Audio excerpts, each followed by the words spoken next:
Blessed are the eyes that see what you see. The eyes are the windows of the soul. What they point at is actually having a double effect. We then perceive what is coming through them, and also we orientate our attention and our interior life to some extent to what we are then perceiving. They are the link between the outside and the inside. We can be harmed massively by what we choose to see, or greatly helped. A picture can actually move profoundly.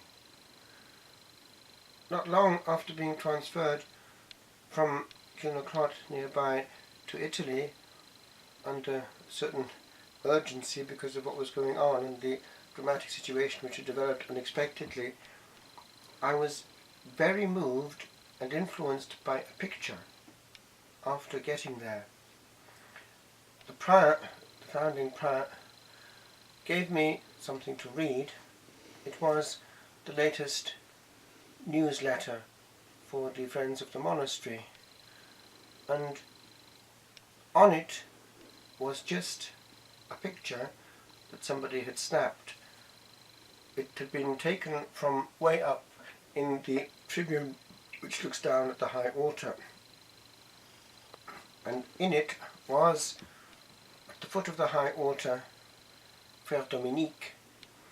He was in this position, arms outstretched as if on the cross, but completely prostrate on the floor, lying there while the Litany of the Saints was being chanted over him. He was being ordained a deacon. And that picture, in its silence, said a lot. In my heart, it was saying this: all you've got to do is say yes to the grace that right now is being proposed, and in a few months that will be you. Pictures also can, without our knowing it, influence others, as can moving pictures, now more available than ever. We're using one right now. Pictures sometimes are remembered, whereas a word may not always be remembered because of the large number of words that we hear. But a picture, once taken in, is forever seen if it's powerful. Also, a picture of a person no longer with us can sometimes jerk us almost into tears. The kind face of someone that meant home, no longer there. There was security in a smile. For years and years, a bulwark of protection against the dark and the cold. Home is in a face.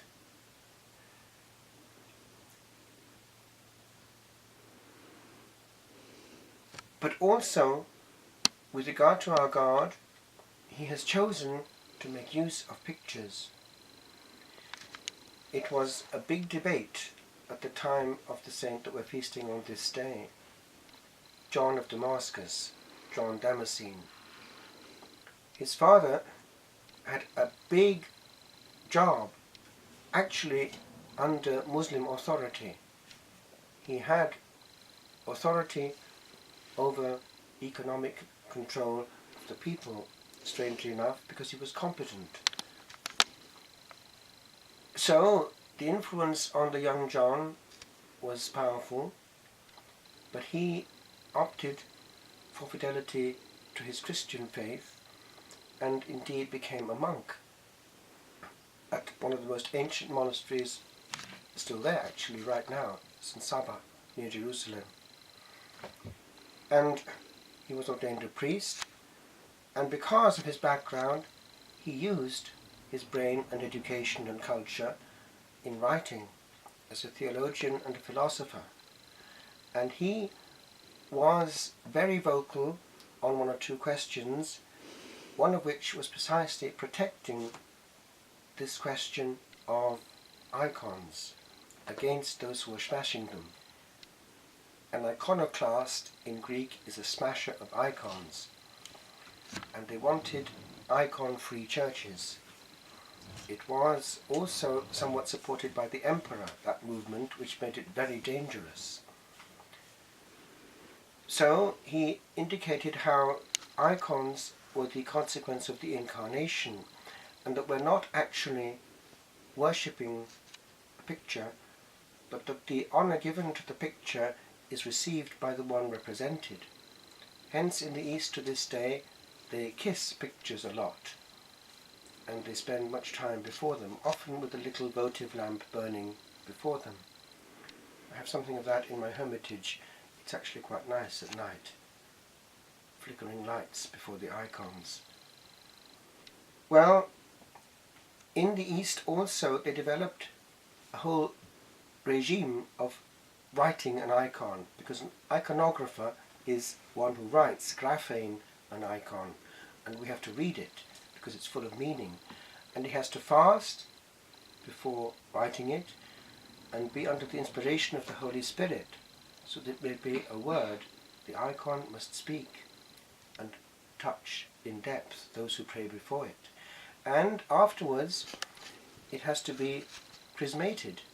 And I've had before now, more than once, icons at the altar beside it for 40 days, genuinely written by iconographers in the hermitage who want them filled with prayer for 40 days and chrismated with chrism.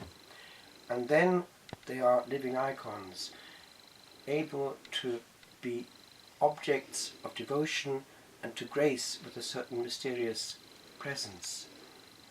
They don't quite logically sort out what they're doing completely in the East as we do. They're more dreamy and mystical, and they're not worse off for that.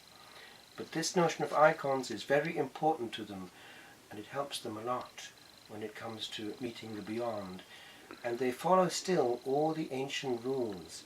It must never be for them 3D, plastic art is excluded, but only two-dimensional, and what is more, never completely realistic. It has to be stylized to suggest the ineffable. We're trying to suggest, whereas in the West it took a development which was very plastic, real and graphic. Now I make a jump. The last great council that we have in common with the East is that of 787, the second one of Nicaea, I believe, and it was there that they decided to use icons as part of the life of the Church. And it developed then, as I say, in a different way in East and West, and came under attack in the West with the Reformation. And the Lord himself came into the debate by indicating to one of our great mystics of the Counter-Reformation, St. Teresa of Avila, that he wanted this sacred art, and that he was not pleased with the way that Protestants took away that which was for his honor, and also for the increase of love, because a good representation of him or of his mother increased love, and also honoring the incarnation. And hence it is that we have this great centrality of the incarnation in all the writings of St. Teresa of Avila. The human Christ loved and met. I make a jump. We have it in Ireland too. Indeed, one of the things that suddenly gave a shock to the great brain, John Henry Newman, when he was still an Anglican, was when he wandered by chance into a backstreet celebration of a Catholic Mass and saw something he'd never seen before. He saw the simple people with a certain familiarity, a sacred familiarity with heaven, doing things that they never even dreamt of doing in the very sedate and decorous Anglican worship. People, simple people, going up to statues and giving them a big kiss. and he was moved. And he was given an understanding, actually, this was something that he could learn from, and that the brain wasn't everything. I make a little jump. I've seen it in Ireland too. The Lord praises the Father for revealing these things not to the wise and clever, but to the simple babes. Well, often one finds surprises not in the great self-sufficient intellects who know it all, but in those who can hardly read or write, the travelling people. I have, as they come in to my hermitage, a beautiful statue which came unbroken from Medjugorje, and the person who brought it sometimes helps to clean it and comes on retreat, and is always unhappy when she finds that this statue, which she calls the most kissed statue in Christendom, is ever covered with scarlet in the nose and forehead area, because the travelling people give it huge big kisses with lots of lipstick on. But it's nice.